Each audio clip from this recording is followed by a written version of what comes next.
continue our discussion. Yesterday, we have discussed about an important topic.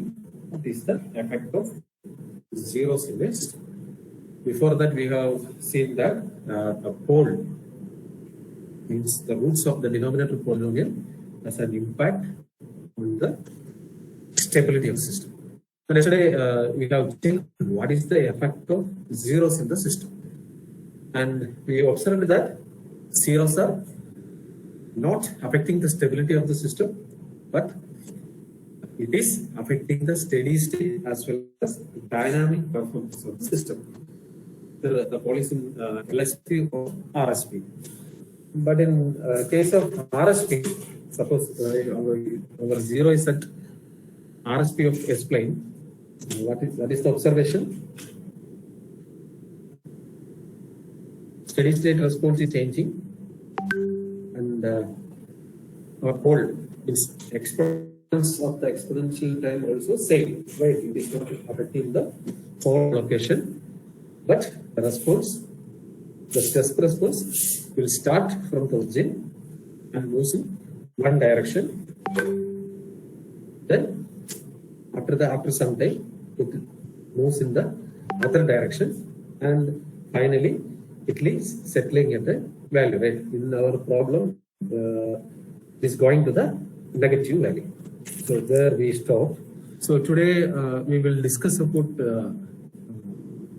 first order system. Okay. So what do you mean by a first order system?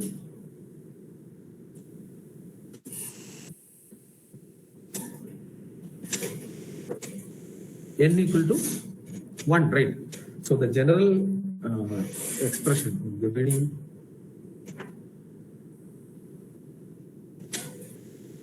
equation of first order system is like this: T multiplied by dy of t by dt plus y of t is equal to e of t.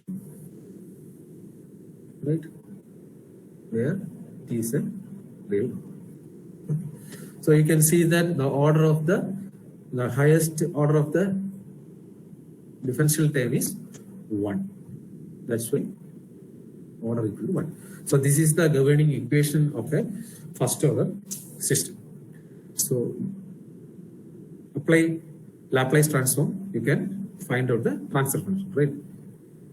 So applying Laplace transform, we get T as y of s plus y of s is equal to u of s. So the transfer function T of s can be written as y of s divided by u of s, which is equal to 1 divided by 1 plus st. Right? This is the general transfer function model of a first order system. Okay. And where t is the time constant. T is the time constant. We will discuss what time constant, what is the importance of time constant in the first order system later. Okay. So I have to convert this into S form so that what we can do, take t outside. So I can write S plus 1 by t. This is equal to 1 divided by t, the whole divided by S plus 1 by t. So you can see that the order of the system is 1. That's why it is a first order system. So this is the generalized form of the first order transfer function. That is nothing but 1 divided by t divided by s plus 1 by t, where t is the time constant of the system. And if we draw the pole locations, pole and the zero location in the S plane, how can we draw it? This is real part and S plane. And we know in this problem, for a first order system, n equal to 1, m equal to 0. This n is greater than m only, so it is a strictly proper transfer function. And what about the poles? It is having one pole, which is minus 1 by t, sir. 1 minus, minus 1 by t. What about 0? There is no 0, right? And in order to be the system in stable condition, what is the condition? See, I know the pole is at minus 1 by t. Let it be somewhere here. Since it is negative, obviously it will go to the left side of the S-plane, right?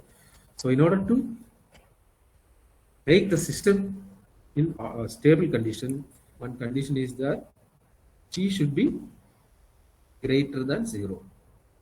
So if t is greater than 0, this first order system is always stable, right? That is the understanding, right? And we will see what is t, what is the importance of c, how t will vary with respect to system. All those things we will see. Okay. Now, find the unit step response of the system. So we'll start with the unit impulse response. Unit impulse response. So what will be the unit impulse response? In case of unit impulse response, input is equal to impulse input, that is delta t. So I can write y of s is equal to, in this case, u of s is equal to 1. So 1 divided by, 1 by t divided by s plus 1 by t. So by taking inverse Laplace transform, we can write the impulse response as 1 by t e power minus t by t. So this will be the impulse response of the system, right? Yes, sir, class. So if I draw the response, how can I draw it? When time t equal to 0, output is 1 by t. It depends upon the magnitude of t. Further, if you increase the t, the response will decrease exponentially. When t tends to infinity, the system will go to 0, right? So this will be the response, impulse response of the system, right? So now we will see what is the unit step response for the system. Unit step response. So in case of unit response, u of t is equal to 1, u of s is equal to 1 by s. So y of s becomes 1 divided by s plus 1 by t. So by applying partial fraction, we can write a by s plus b by s plus t, right? So after doing all the analysis, we can find out a and b. If you solve, you will get a equal to 1, b equal to minus 1. Okay, so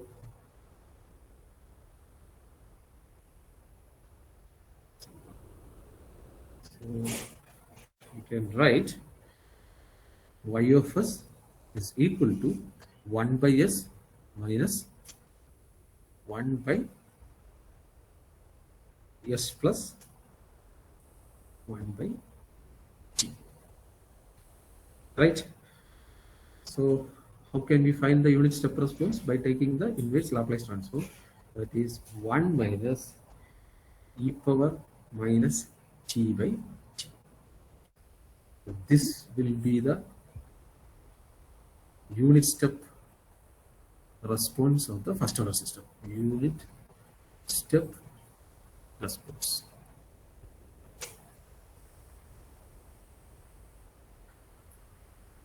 first order system. Right? So how can we draw the waveform? Let it be t. This be I of t. First I am drawing the input. How can we draw the input? It is a unit step input, right? So this is the input. Let it be magnitude is 1, right? Now I will draw the output response in the same graph. So when t equal to 0, the response will start at 0, sir. 0. Yeah. So it will start from 0, then slowly it will exponentially it will increase, and finally when t tends to infinity, output will become 1, right? So our steady state value is 1. Yeah. So it will be like this. Okay. Now we will do some take some observations from here. When small t is equal to capital T, what is phi of t?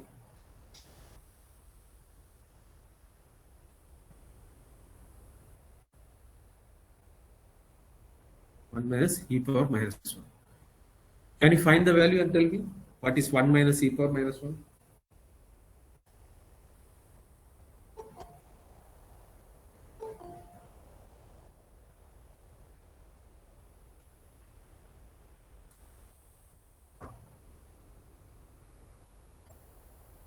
Zero 0.632, right? So I can write like this. It is 63.2 percentage of final value, right? My final value is 1, right? 0.632 is 63.2 percentage of the final value. So it will be somewhere here like this. So when t is equal to capital T, the magnitude will be equal to 6.632. So how can we define t from this? So t is as time constant, right? It is related with time. So we can call t as time constant. It can be defined as the time at which the output magnitude is 63.2 percentage of the final steady state value.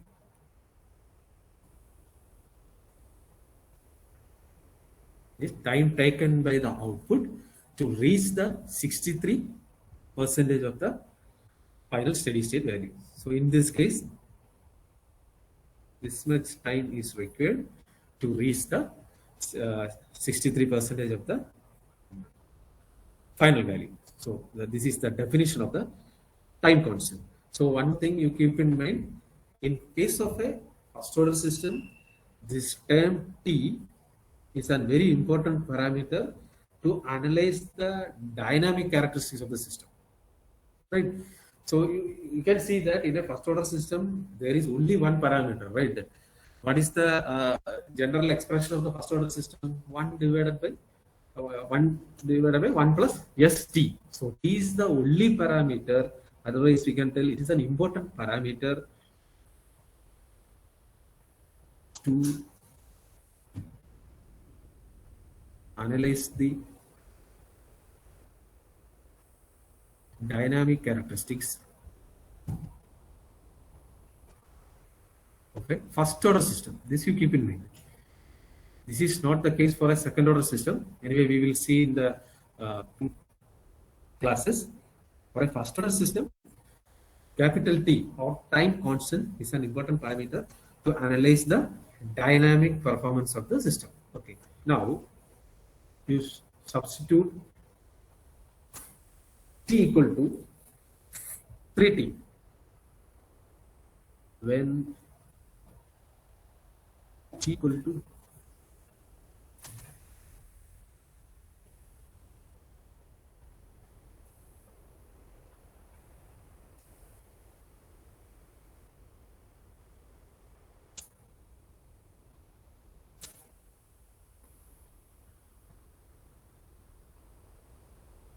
zero.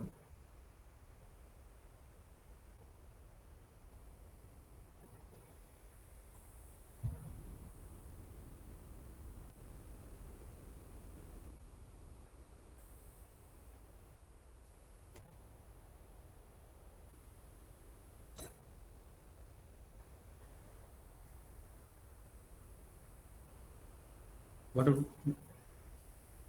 check it out.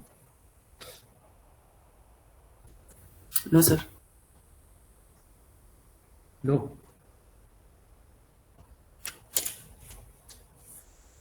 Yes, sir. Now it came, sir.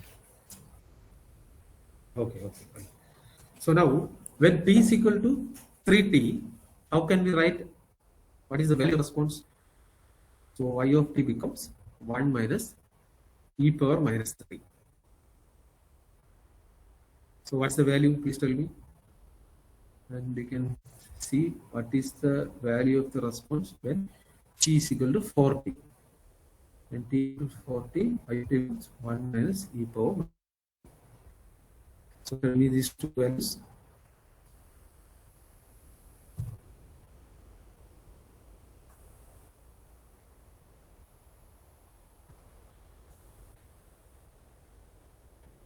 0.95. Okay. Next case.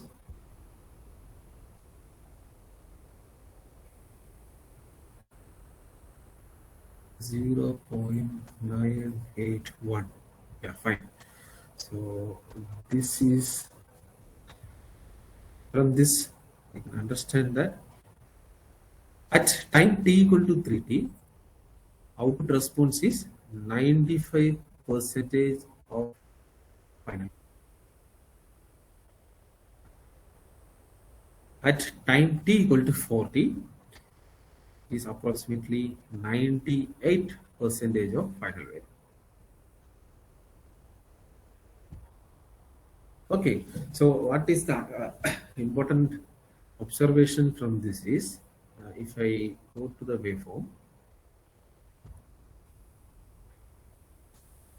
so let it be 40.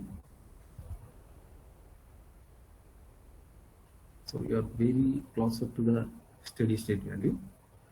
Let it be 98%. Right? So, again, presentation is done.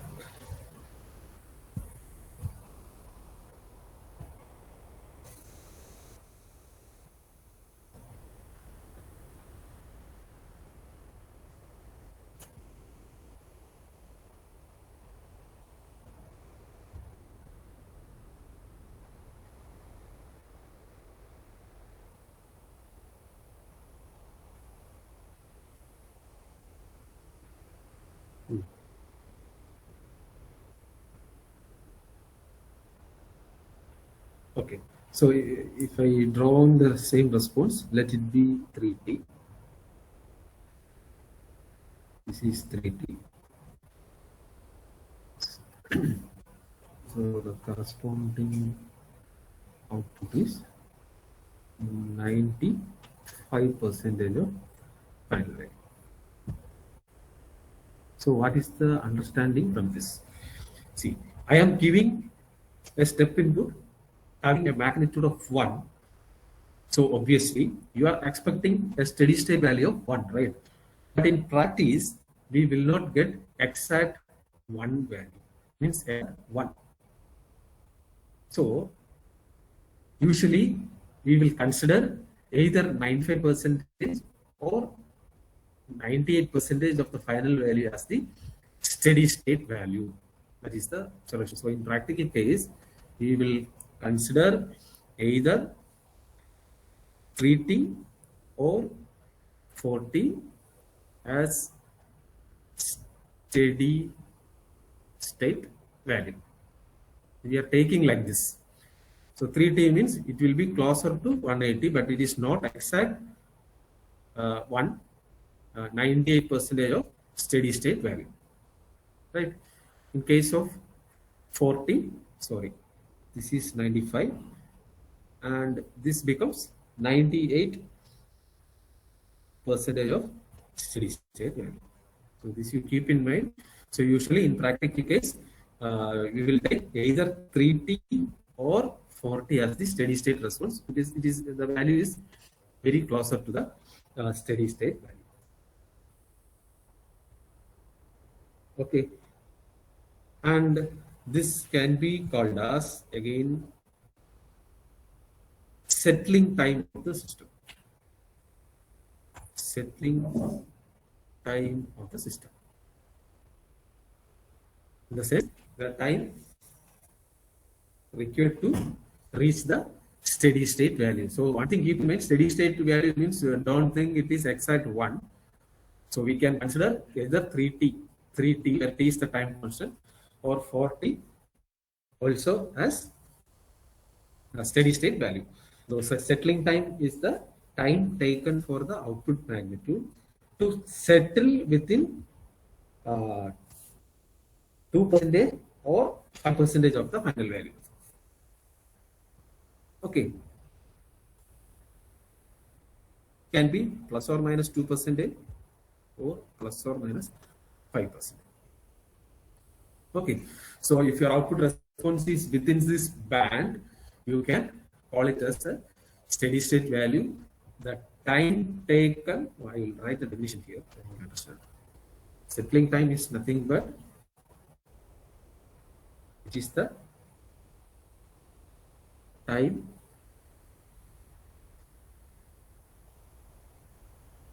taken for the Sir, again presentation is stuck, sir. y of t is still making out.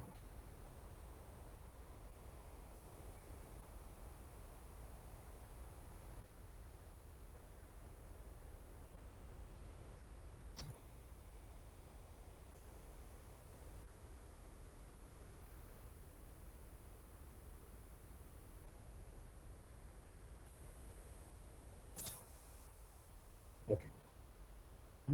So settling time is the time taken for the output y of t to settle within 2% or 5% of its final value. Its final value. Okay, clear.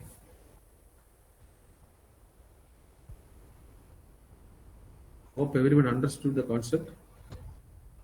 If you have any doubt, please ask.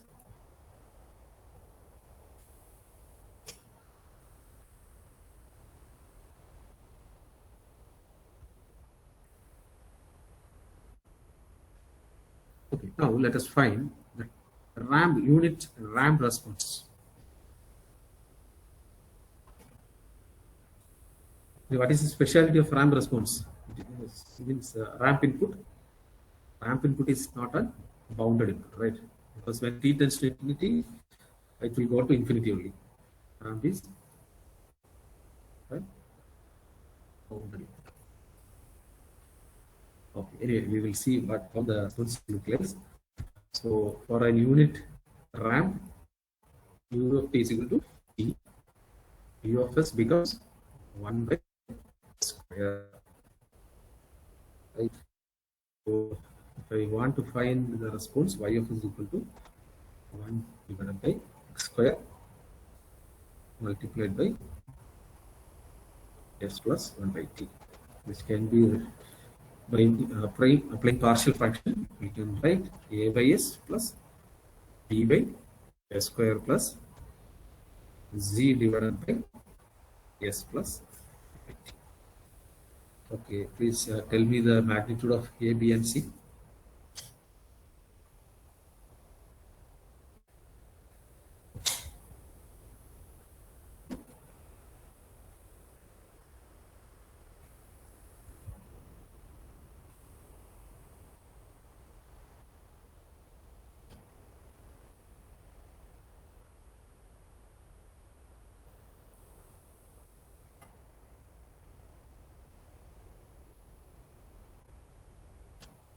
Again, presentation is stuck.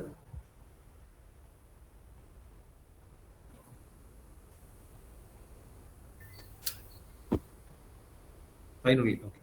Now tell me the magnitude of A, B, and C. Residues magnitude.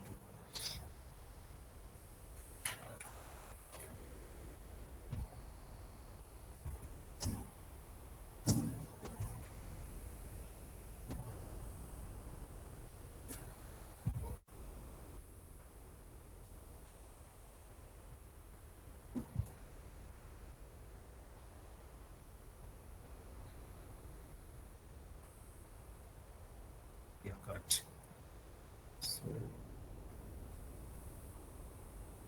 we can write y of s is equal to minus t by s plus 1 by s square plus t divided by s plus 1 by t.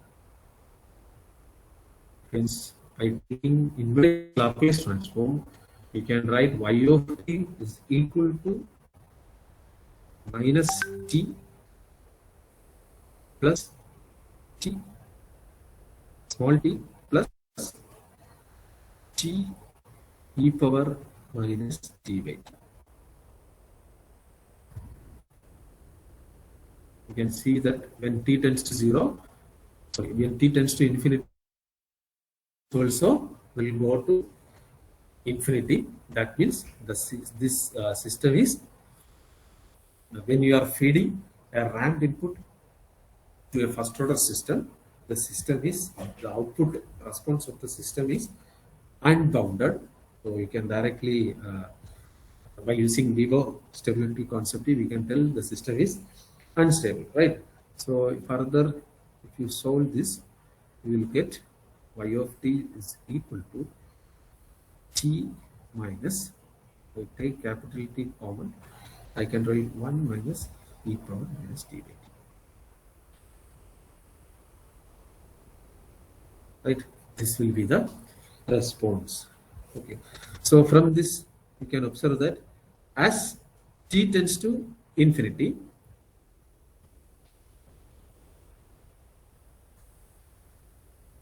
what is phi of t?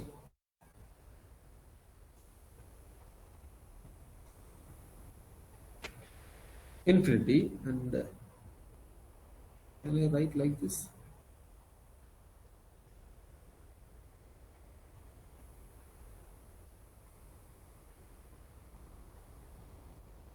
T minus infinity, sorry, t minus t.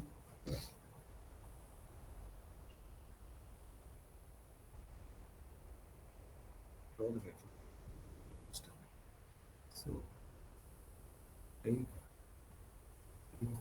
t on the x-axis. So the input will be is a t, right? So it is there lying like this. So this is u of t into t. So how output response we can do? If you increase t, slowly it will increase and will go parallel to this line, right? And go to infinity. So this will be capital T. It's the unit response of the system. This one. This is input. Clear?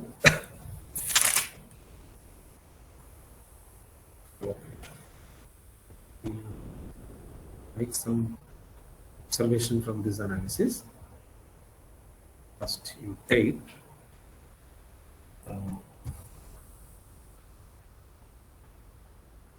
when R of t is equal to t, that means it is ramped, right? If I differentiate this, what you will get?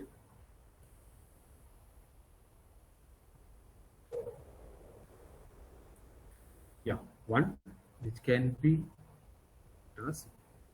So if you differentiate a ramp signal, you will get unit step signal. Okay.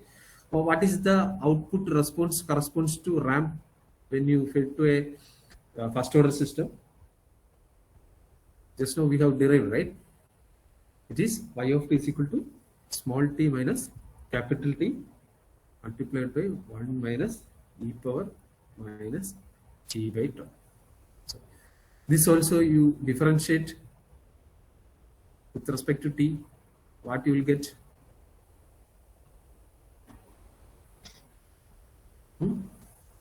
What you will get? Yeah, minus t minus e power minus t by t multiplied by finally we get 1 minus e power minus t by t. What is this?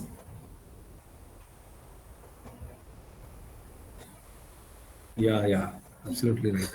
This is the unit step response of the system.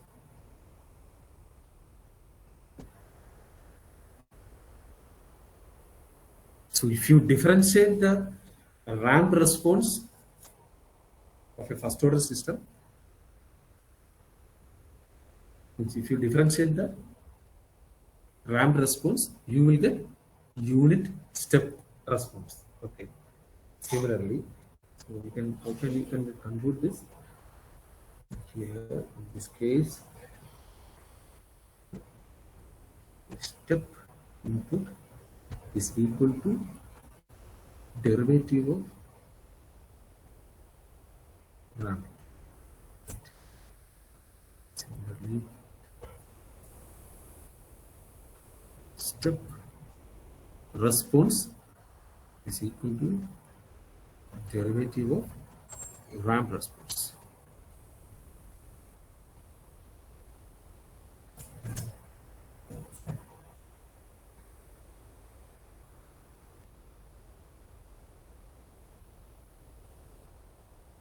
Now we take another case.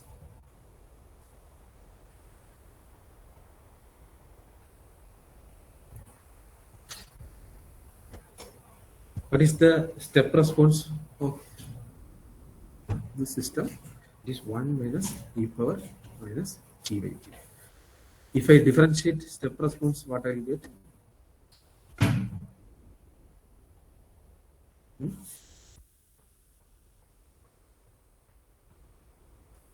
Yes, correct. 1 by t e power minus t by t. This is unit impulse response of the system. Yes.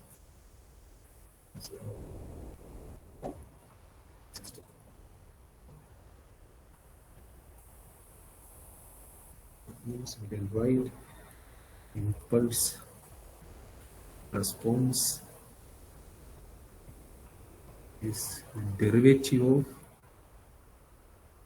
step response.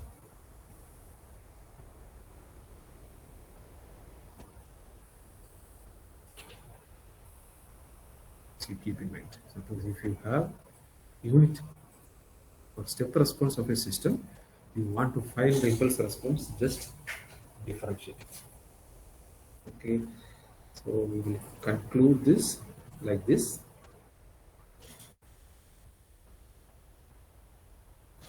Suppose I have a linear time invariant system. If I am feeding an input u of t, let the corresponding output response be y of t, and I am taking the same system, same LTI system. If I feed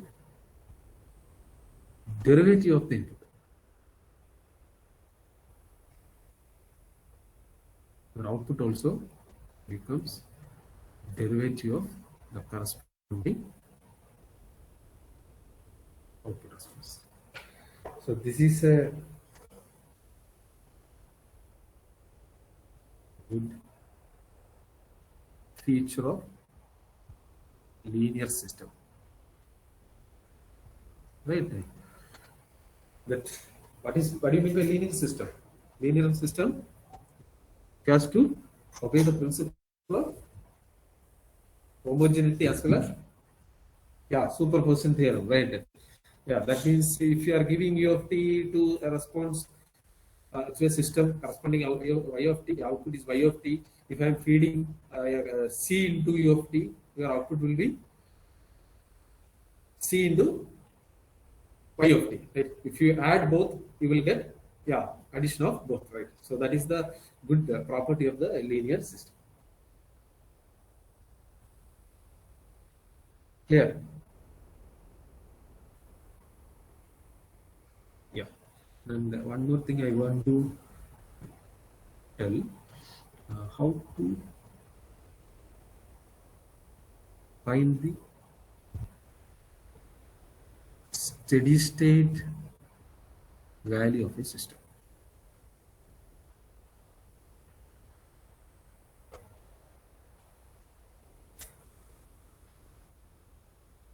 You have to find out the steady state value by setting t is equal to infinite, right? And one more thing you can do is using final value theorem, you can find the steady state value.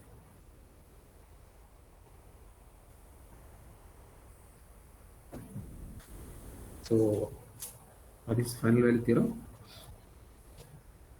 Limit t tends to infinity, y of t is equal to limit s tends to 0, s into y of s. So this also you keep in mind. Using final value theorem, we can find the steady state value of a system. Okay, suppose I have a system like this.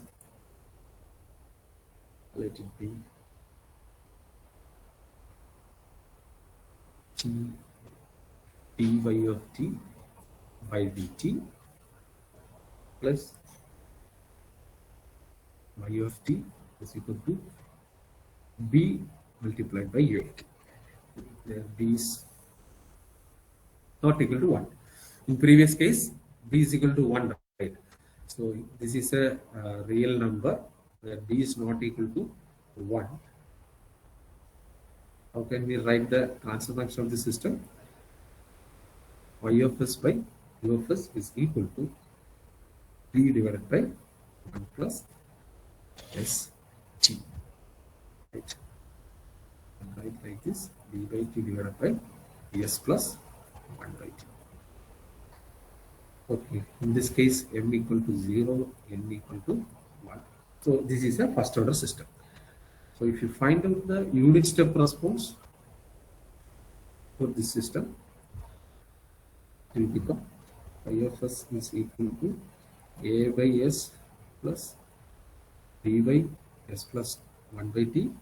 A and b will become, I think, a equal to b equal to minus b.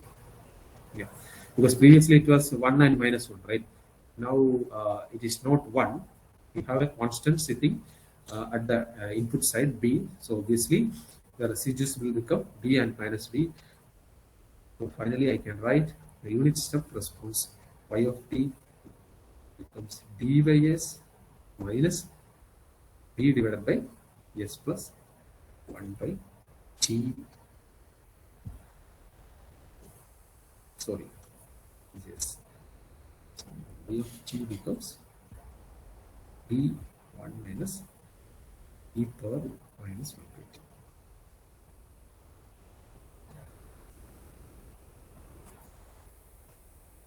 Okay, so I know the system response in time domain. Using that, how can I find the steady state value? Put t equal to infinity. So the steady state value becomes, what is the steady state value? B, right? So the same you can find out using final value theorem. So according to final value theorem,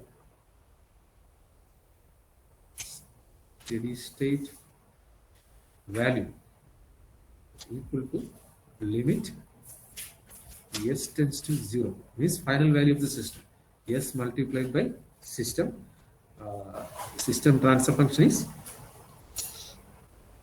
1 by s multiplied by p by t divided by s plus 1 by t. Right. So this can be cancelled. We get p by t divided by t. So this got cancelled. So what is the steady state value of the system? So if I draw the system response y of t, I can draw like this. The steady state value is v. Now, what is the difference between these two waveforms? This is also the step response. The thing is, you keep in mind here the steady state value is 1. Okay, it is not the case that every time the steady state value will be 1. It depends upon the system coefficient. So in this case, the steady state value is b. It can be varied with respect to the system. Clear? So this b can be called as steady state gain.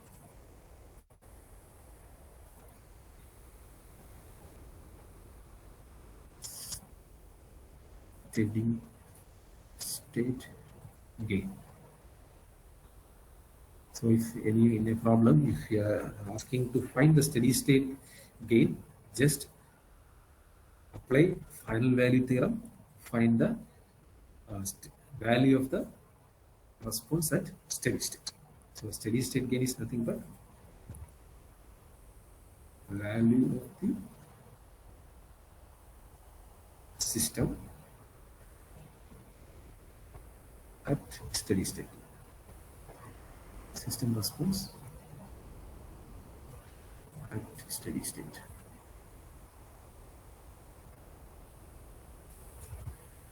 Clear? It's very simple only, second order system. In first unit, we already do some analysis on first order system. Once again, I will take that system. What is that? A simple RL circuit with the DC excitation. Let it be DC. This one R, this one L. Let I of t is the response of the system. So how can we find the system response? So a system plant model in S domain, just apply Kirchhoff voltage law. You can write VDC is equal to R multiplied by I of t plus L multiplied by T I of t. Do you have class in next hour?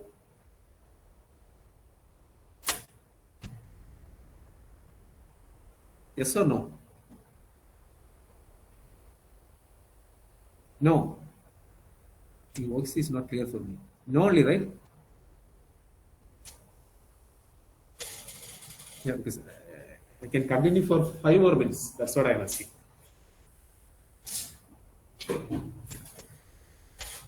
Okay, so apply.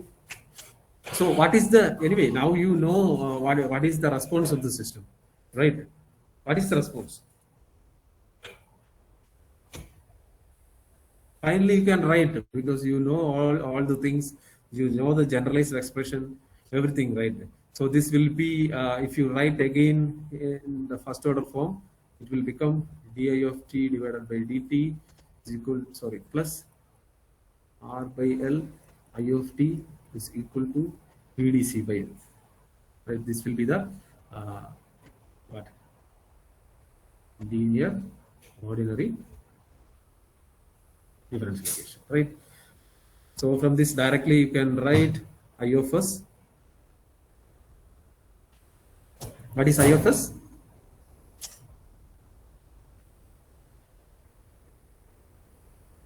Get 1 minus e raised to plus RT by L. You compare this with the standard form. In standard form, how can we write?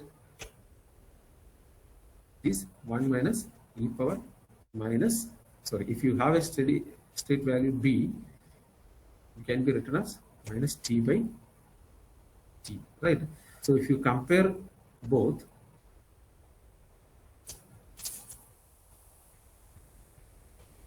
what is the observation from this? The steady state value is VDC by R. This is the steady state value. And what about t?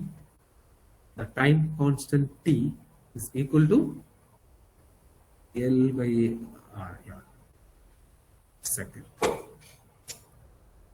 So for a electrical system, R circuit with the DC excitation, the system, the plant model is, it's a first order system, and we can find that it depends upon the time constant, means the time taken to reach the 98 percentage, or so the time taken to reach the 63 percentage of the steady state value. That is time constant, right? So in order to find the steady state value, you have to take either 4-3 or 3t. So if I draw a response like this, t and I of t, one mistake is there, this is t. We will consider two cases. First case, let it be L is equal to 5 millihenry, R equal to 1 ohm. What is the time constant? In both cases, I am not changing the VDC. Let it be VDC. Your input is 100 volt. So what is the time constant? Is L, yeah, 5 millisecond. What is the steady state value of current?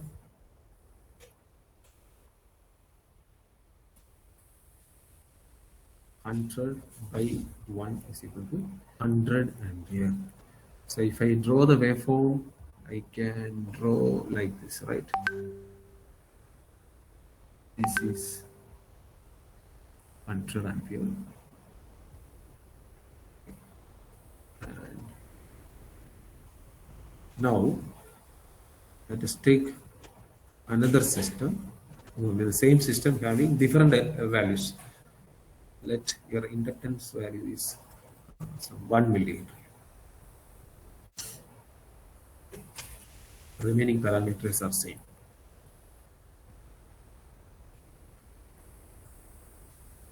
What is the time constant of the system? 1 millihenry divided by 1 ohm, right? So is 1 millisecond. What about the steady state value? Because I have not changed VDC and R. So the steady state value of current 100 by 1 equal to 100 by 100 ampere. So if I draw the response for this, what is the observation? Let us assume that this is somewhat here is 98 ampere, right? So this will be 4t, right? 40 means 4 into 5 for the first case. Let this one be t1 and this be t2. Okay, just I want to